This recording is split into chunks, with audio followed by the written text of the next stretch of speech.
Welcome to yet another episode of the Linda Ogweno Political Show. In this show, we purpose to bring better governance to Kenya by training leaders about politics and political processes, hoping that they'll be able to win elections. Today, we want to talk about one of the documents pertaining to electoral laws and regulations in Kenya. And before I go into the details of it, I would want to appreciate Women United for Our Future for their support towards the production of this show. And so the document that we want to look at is the Election Financing Act of 2013. And this document was drafted to guide election campaign resources and the money that is used during the campaign period.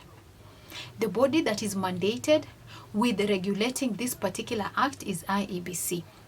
But they do this working hand in hand with ORPP. ORPP is the body that governs political parties in Kenya. And so this law pertains to candidates. It also touches on political parties, and it also talks about referendum. IEBC, which is the body that is mandated with holding elections in Kenya, gazettes the regulations that are going to be used for every particular election. And it does this at least 12 months before the election date. So I'd want to advise you to be on the lookout on the Gazette Notice and look at it in good time so that you make sure you are adhering to it. I have also put in the description the link to the last Gazette Notice, so you can have a look at it to prepare yourself for the next elections early enough. I want to believe there could be one or two very meager differences, but largely they will use the same document. Also, I have put in the description the link where you are able to get your own free soft copy of the Election Finance Act of 2013. And so this act, as I'd mentioned, talks is in regards to a candidate, a political party, and a referendum. And so one of the requirements, of course, you'll have to register with IEBC, and this you're required to do 2 months before a general election. Before you go to do that, IEBC will expect that you will have set up your election finance committee. And over and above that, you would have opened a bank account. And so the point when you're going to register with IEBC, go with the details of your election campaign committee and the 3 people who are signatory to this bank account. The same applies to a political party, and the same applies to a referendum committee. Remember that if it's in the event of a by-election, then you're required to do this 7 days after the speaker announces the vacancy of that particular seat. If it's in the event of a referendum, then 14 days after IEBC submits the question of referendum, then this is when that is supposed to happen.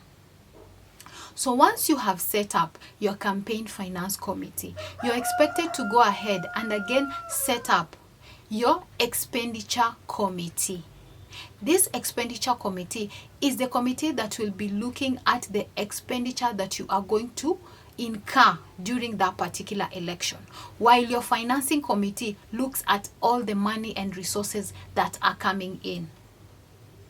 So you'll be expected 3 months after election is done that you will tabulate this particular report and submit it to IEBC in the event you're vying as an independent candidate. So what I'm saying, if you're vying as an independent candidate, you need to set up your expense committee, and 3 people in this expense committee will be signatories to the account, to the bank account that has money, and will be able to tabulate how money has been spent. And then this report, you're going to give it to IEBC. In the event you're vying through a political party, you will also be required to have an expense committee, and then you will tabulate and come up with a report of how you have spent your resources, but now you will submit this to your political party. Remember, your political party will be expecting you to give a report about how you have spent money, about the nomination process, because there's a nomination process that comes before the national election. So for the ones for the nomination process, you are supposed to submit it to your political party at least 21 days after the nomination process. And then for the national election, you are supposed to tabulate it at least 3 months after election is held. So these rules also apply to a political party. However, a political party is required to have a 9-member committee. In its expense committee, the people in it have to be at least 9 members. When appointing these members, the organizing secretary of that political party is a mandatory member of this committee.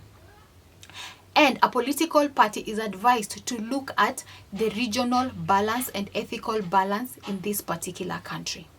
So after they have set up the 9 people, they draw 3 people from it, and then they will be the signatories of the account, and these details have to be submitted to IEBC.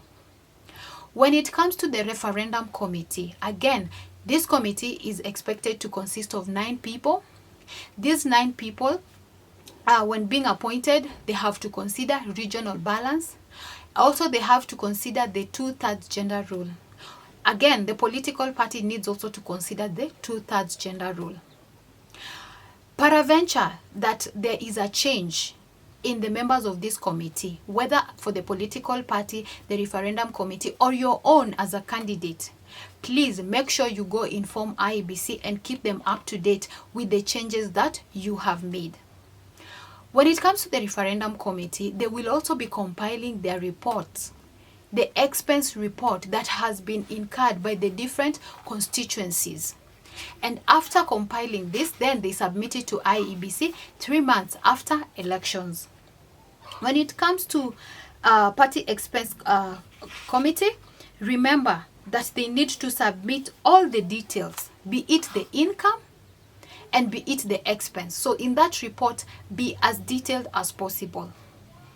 Again, we look at the contribution and donation. Donations can be in cash or donations can be in kind. So in-kind donation is just somebody supporting you with something that is not money.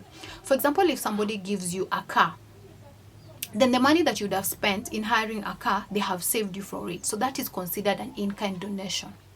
So if you're making your report, you have to combine the two. But the Act does not include voluntary services. So for those volunteering services from personnel, exclude that from your report. But you are allowed to get money from your own contribution as an individual. You're allowed to get money from other people or other organizations, but lawfully and legally. Also, you're allowed to do a harambe or a fundraising, and that is allowed to be part and parcel of your campaign funds that you're able to use. So when it comes to limits towards the contribution, as I've said, IEBC will gazette 12 months the limits that a particular seat is going to be able to spend. And as I've said, I've attached a link to the one for the last time. Please look at it. It is very clear and very elaborate. Over and above that, when people are making contribution towards your campaign, one particular source is not supposed to make more than 20% of the total contribution. You as the candidate, you are excluded from it. But for the rest of the people who are contributing towards your campaign, one particular source is not supposed to be more than 20%. You could receive anonymous contribution or money you just don't know where it has come from. You are required by IEBC within 14 days to declare and let them know about this money or unlawful money you have received. Over and above that, you are required to submit this money to IEBC. I want to find out if you would be able to do that. But remember, IEBC in the Act requires you to be able to submit this money to IEBC. If you're working for the state, you are not allowed to use state resources and make it a contribution towards somebody's candidature. As a candidate, you're also not allowed to receive money from the state and state organization. In the event you find yourself, you have received this money, declare it within 48 hours or you will be disqualified from that elections, and let IEBC know. Again, when it comes to support from an organization may want to support a candidate, or they may want to support a political party or the referendum committee. The organization is required, one, to seek your consent as a candidate. After they have sought your consent and you have agreed, they need to go ahead to IEBC and register with IEBC. Again, they're required that 8 months before election is held, they have to open an account, and in that account, that's where they'll be channeling the support that they'll be giving you. You also need to have details of that particular organization, so that when you're submitting your report, you include their details and the funding that they brought to your campaign. You are required to disclose as much information as you can and to be transparent. So it is a requirement of the act that if somebody gives you 20,000 and above, you need to give them a receipt. Yes, you need to give them a receipt. So just have that information, and don't look at what other people are doing and are saying. If other people are not doing that, it is not a guarantee for you. Have this information, equip yourself with it. Again, you need to give details of a venue. For example, if you're holding an Harambee, where was the Harambee held?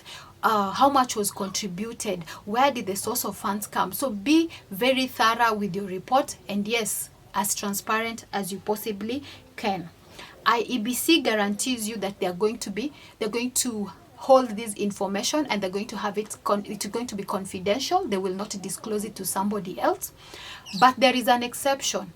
If there is a court proceeding and this information is required, then IEBC will or may have to now disclose this information, but they guarantee you that they will keep it safe.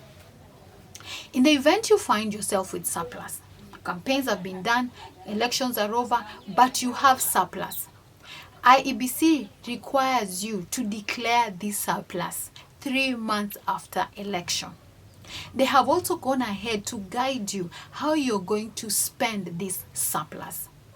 So if you're vying as an independent candidate and you find yourself with surplus, IEBC recommends and guides that you take this surplus and give it to a charitable organization. But include that when you'll be submitting your final expense report.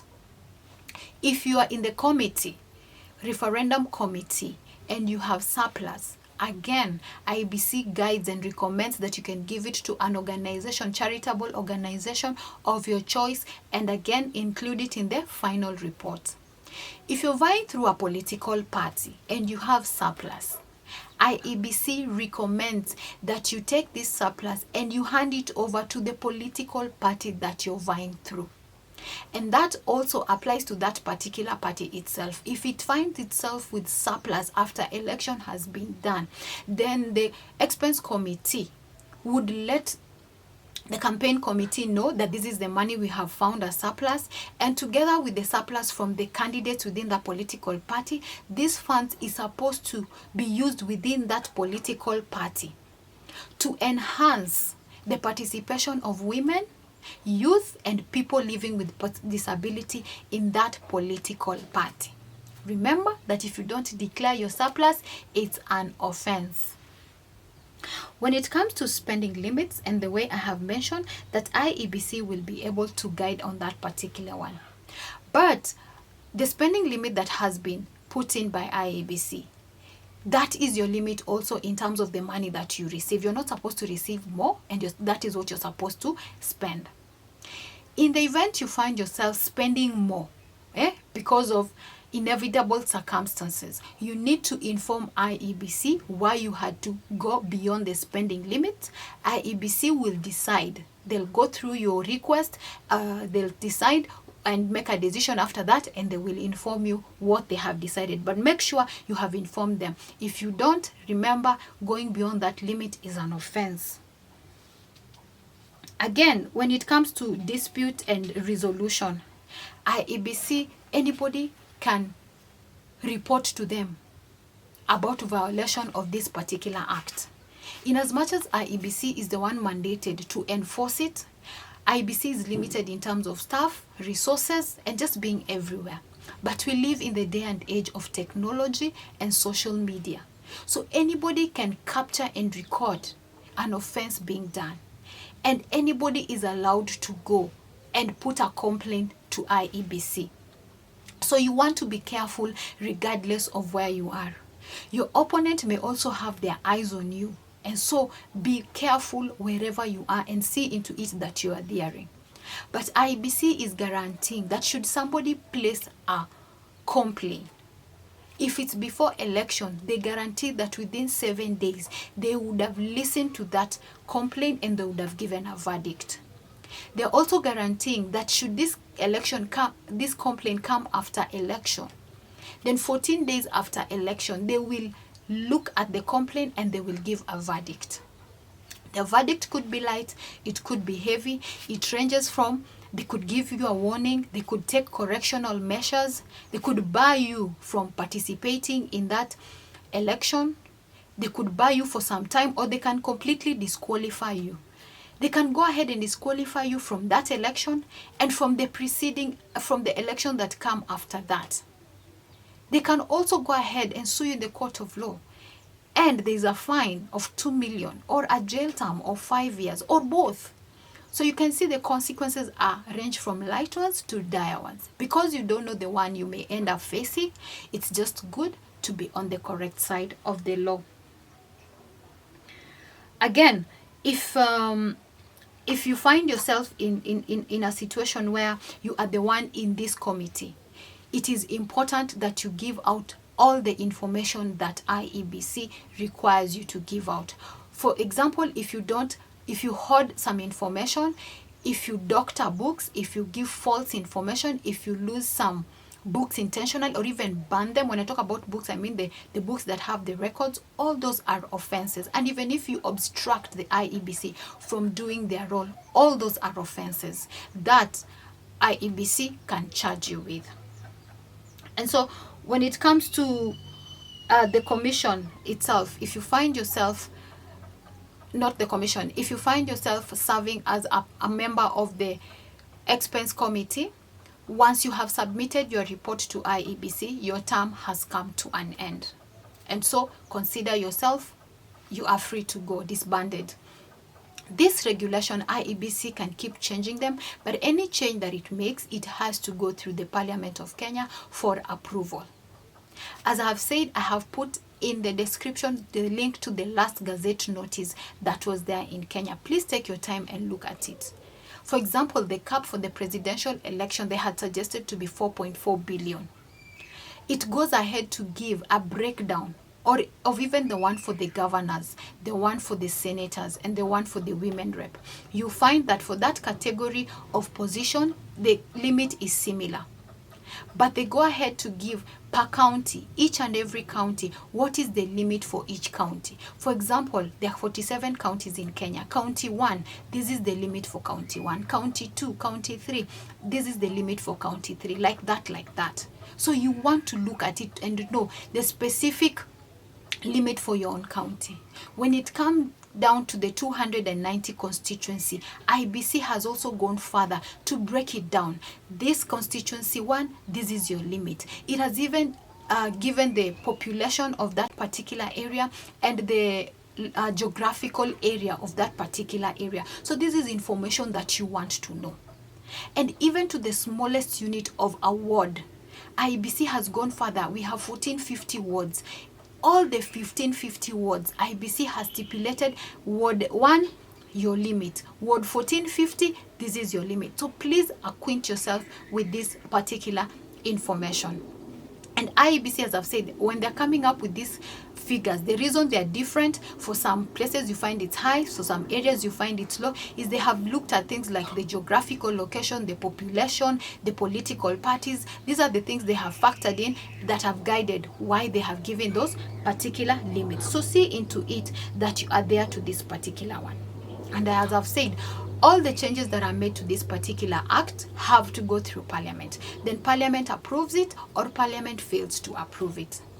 The last one in Kenya, Parliament failed to approve it, and one of the reasons they were citing is that IEBC had tabulated it after the 12 months. We don't know what will happen in the next one, but it does not hurt for you to have this information and acquaint yourself with it early enough.